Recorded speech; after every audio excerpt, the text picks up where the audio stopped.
नमस्ते।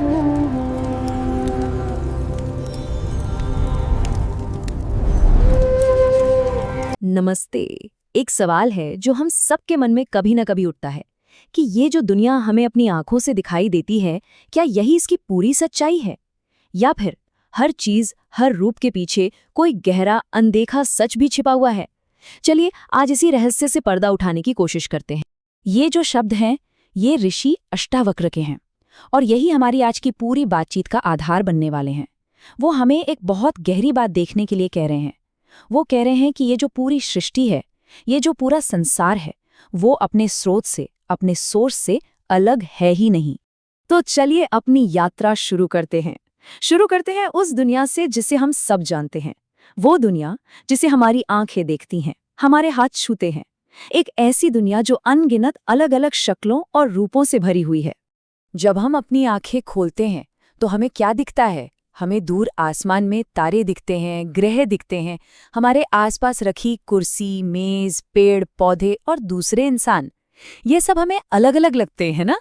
ऐसा लगता है कि हर चीज की अपनी एक सीमा है, अपनी एक अलग पहचान है। तो सवाल उठता है कि ये जो अलग होने का एहसास है, ये आता कहाँ से है? ऋषि अष्टावक्र के अनुसार इसकी जड़ है अहंकार में। अहंकार ही हमारे मन का वो हिस्सा है जो हर चीज को एक नाम, एक रूप दे देता है और फिर इसी ऊपरी दिखावे को, इसी फर्क को ही असली मान लेता है। और यही सबसे बड़ा भ्रम है। तो अब ऋषि अष्टावक्र की उंगली पकड़कर चलिए इस रूप के भ्रम को भेदने की कोशिश करते हैं। देखते हैं कि जो दिखाई देता है उसके पार, उसके पीछे की असली हकीकत क्या है। ऋषि अष्टावक्र हमें एक बहुत ही सुंदर उदाहरण से समझाते हैं, एक लहर और पानी का। सोचिए, आप एक समंदर के किनारे खड़े हैं। वहां आपको हजारों लहरें उठती और गिरती हुई दिखाई देती हैं। हर लहर आपको पानी से कुछ अलग, कुछ जुदा लगती है। लेकिन जरा रुकिए और सोचिए, क्या सच में लहर का कोई अपना वजूद है? क्या पानी के बिना कोई लहर हो सकती है? बिल्कुल नहीं। लहर तो बस पानी का ही एक अस्थायी रूप है। पानी जब हरकत में आता है तो उसे हम लहर कह देते हैं। उसकी अपनी कोई हस्ती नहीं है, उसकी एकमात्र सच्चाई तो पानी ही है। और पता है, यही हर एक रूप का, हर एक फॉर्म का असली स्वभाव है। वो आते जाते रहते हैं, वो टेम्परेरी हैं, बिल्कुल पानी के उस बुलबुले की तरह जो बनता है, कुछ पल के लिए बहुत सुंदर दिखता है, पर उसका फूटना तो तय है। रूप का तो काम ही है बनना और फिर वापस अपने स्रोत में मिल जाना। चलिए एक और उदाहरण लेते हैं जो हमारी रोजमर्रा की जिंदगी से जुड़ा है, एक कमीज। जब हम एक कमीज को देखते हैं तो वो हमें एक पूरी चीज लगती है, एक ऑब्जेक्ट। पर क्या ये सच है? लेकिन अगर हम ऋषि अष्टावक्र की आंखों से देखें तो वो कहेंगे कि ये कमीज तो है ही नहीं, ये तो बस धागे हैं जिन्हें एक खास तरीके से बुनकर एक शक्ल दे दी गई है। जैसे ही हम कमीज नाम के पर्दे को हटाते हैं, हमें उसकी असली सच्चाई यानी धागा दिखने लगता है। और अब वो आखिरी उदाहरण जो इस बात को बिल्कुल साफ कर देगा। सोचिए एक खूबसूरत सोने के हार के बारे में, जिसकी कारीगरी और डिजाइन की हम सब तारीफ करते हैं। अष्टावक्र ऋषि कहते हैं कि जो ज्ञानी है, जो चीजों की असलियत को समझता है, उसे हार नहीं दिखता, उसे सोना दिखता है। क्यों? क्योंकि वो जानता है कि हार का रूप तो आज है, कल नहीं रहेगा। इसी सोने को पिघलाकर एक अंगूठी भी बनाई जा सकती है या कंगन भी। रूप तो बदलते रहेंगे, पर जो हमेशा रहेगा वो है सोना। ज्ञानी की नजर रूप पर नहीं, तत्व पर होती। तो इन तीनों उदाहरणों से, लहर, कमीज और हार से हम क्या समझे?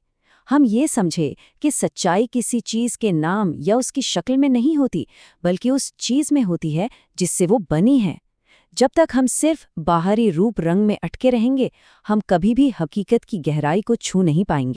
तो यहाँ एक बहुत बड़ा सवाल खड़ा होता है। अगर सब कुछ, हर रूप बस एक अस्थायी दिखावा है, तो फिर असली क्या है? वो कौन सी एक चीज है जो इन सारे बदलते रूपों के पीछे हमेशा मौजूद रहती है, स्थायी रूप से? यही वो सवाल है जो हमें भ्रम की दुनिया से निकालकर सत्य की ओर ले जाता है।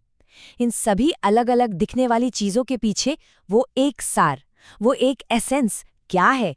इस गहरे सवाल का जवाब देने के लिए ऋषि अष्टावक्र एक बार फिर एक कमाल की मिसाल देते हैं, गन्ने के रस की। क्या आप गन्ने के रस में से उसकी मिठास को निकालकर अलग कर सकते हैं? नहीं कर सकते। मिठास उस रस से अलग नहीं है, वो तो उसके हर एक कण में समाई हुई है।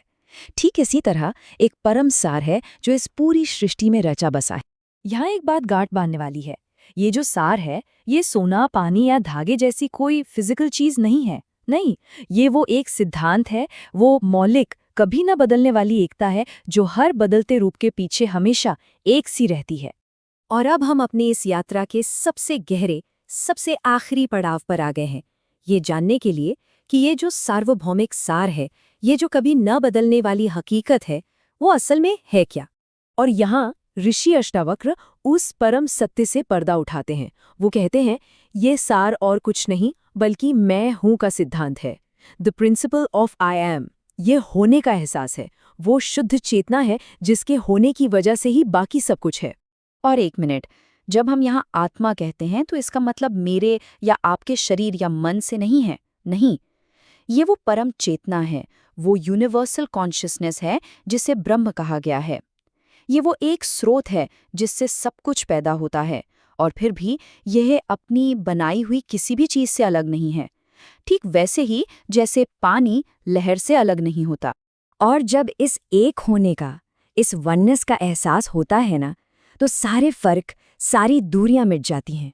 तब ये समझ आता है कि जो विशाल ब्रह्मांड में है वही एक छोटे से कण में भी है, जो यहाँ है वही हर जगह है, और जो चेतना हमारे भीतर है वही चेतना पूरे ब्रह्मांड में फैली हुई है। भीतर और बाहर का भेद ही खत्म हो जाता है। तो आखिर में हम ऋषि अष्टावक्र की शिक्षा के सबसे ऊंचे शिखर पर पहुंचते हैं। ये जो पूरी कायनात है, ये जो अरबों खरबों रूप और नाम हमें दिखते हैं, ये असल में कुछ और नहीं बल्कि उसी एक सर्वव्यापी आत्मा का फैलाव है। लहरें अनगिनत हो सकती हैं पर जल एक ही है, रूप अनेक हो सकते हैं पर सत्य एक ही है। तो ऋषि अष्टावक्र की ये जो गहरी समझ है, ये हमें एक आखिरी सवाल के साथ छोड़ जाती है। एक ऐसा सवाल जो हमें अपने अंदर झांकने पर मजबूर करता है। अगर हमारे चारों ओर दिखने वाली हर चीज, हर रूप बस कुछ पल का मेहमान है, तो फिर वो क्या है जो स्थायी है, जो सच में रियल है? वो क्या है जो कभी नहीं बदलता? इस पर विचार कीजिए।